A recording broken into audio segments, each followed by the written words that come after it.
Hi everyone, welcome to my how-to series.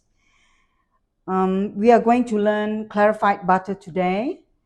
Actually, it's clarified butter to ghee. Okay, that's what they call it. Anyway, for this particular dish, we only need one ingredient, which is the butter itself.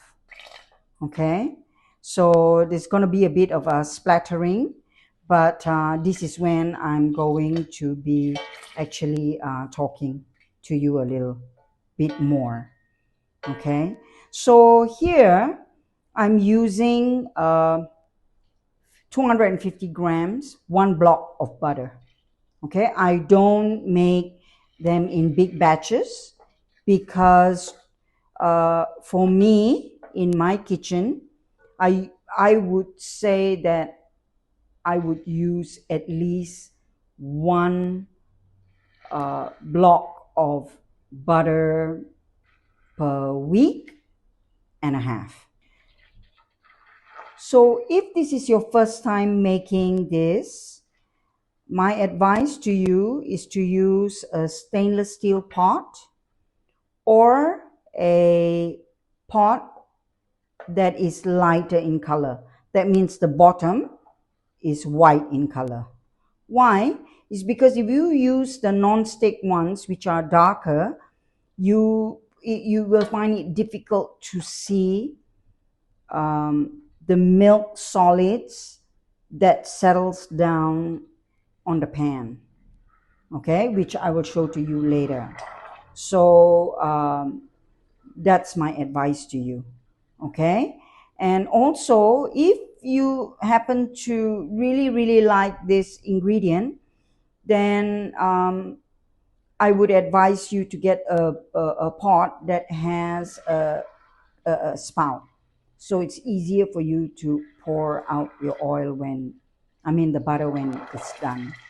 Okay, so I'm putting this at low fire, and that's how you're supposed to actually bring it to the clarified stage.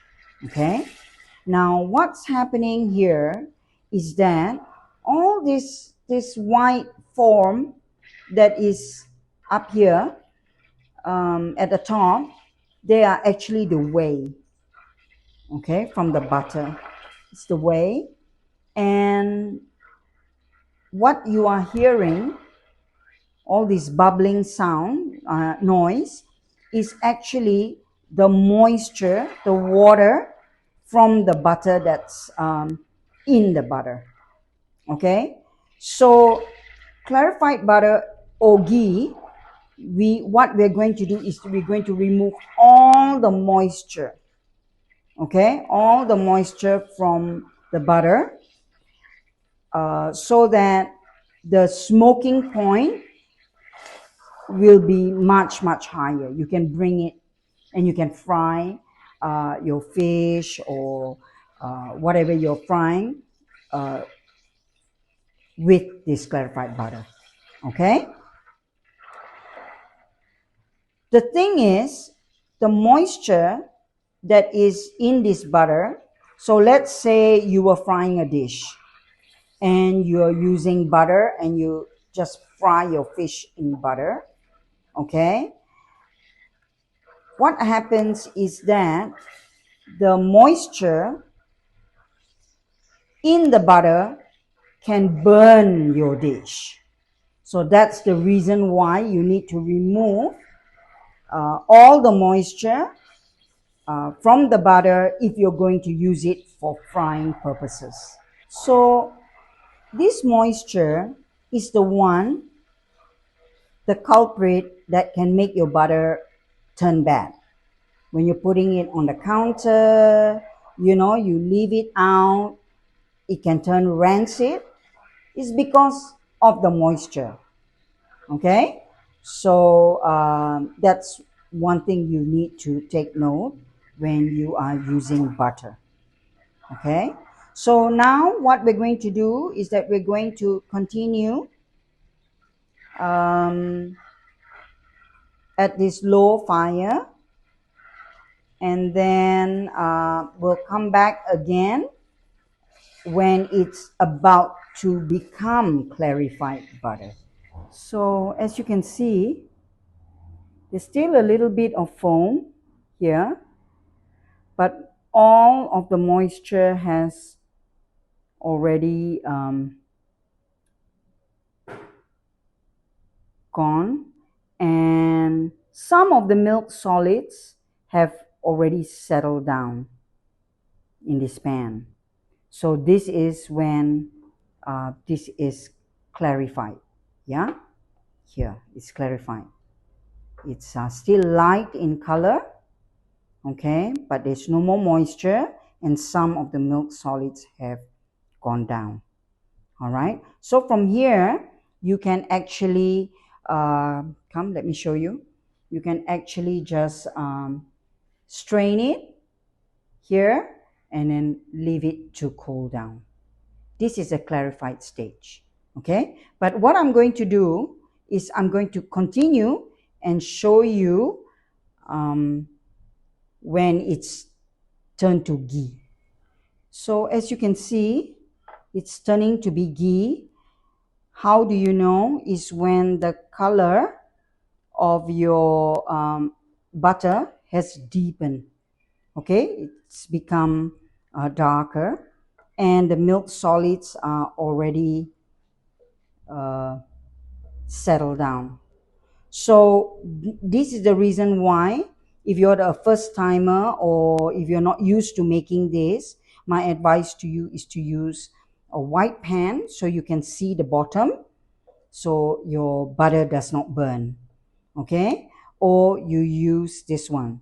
Now the other way instinctively to know that it's already, when it's already ghee, is when you smell it, okay? It will give you a nutty smell. So that's the reason why I prefer to use ghee, is because I'm nuts about nuts. So, you know, I love to use this stage of clarified butter, but they call it ghee. Okay, so from here, what you can do, you can, to be safe, you can also just leave it in the pan and wait for it to cool down. So yeah, we're done, and this is a beautiful, beautiful ghee. I usually just call it clarified butter.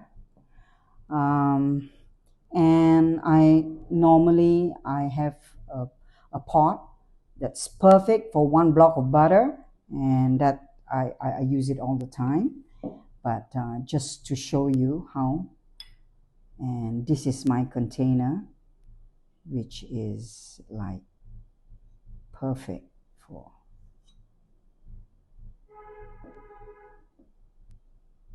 there you go. Okay, so what can we use this for? I'll tell you what I use it for. I use it for pasta. Just before I serve my pasta, I will toss it with some clarified butter. I use it for rice. If you're making basmati rice and you want to add, you want to serve it with lamb, roast lamb, you just toss it with a bit of clarified butter, and you can, put some raisins and nuts. It's just like the most amazing. And I'll put a bit of salt. I use it for my bruschetta, my famous bruschetta. And then I also use it, this is my secret, okay? When we used to run a cafe, I use it for my fried rice. Just before I take the fried rice out of my pan, I would take 1 or 2 teaspoons, throw it in, mix it, and voila. And then you can use it to saute salmon, chicken, for your steak, and also for béarnaise. When you're making a béarnaise sauce, which the backbone is clarified butter. Yeah. So many more. This is really, I know I'm always saying my favorite things, but well, what to do? I always like to share with you about all my favorite things. Okay, so please remember to subscribe. Please comment and share and like and tell everyone about this. Okay, bye. See you soon.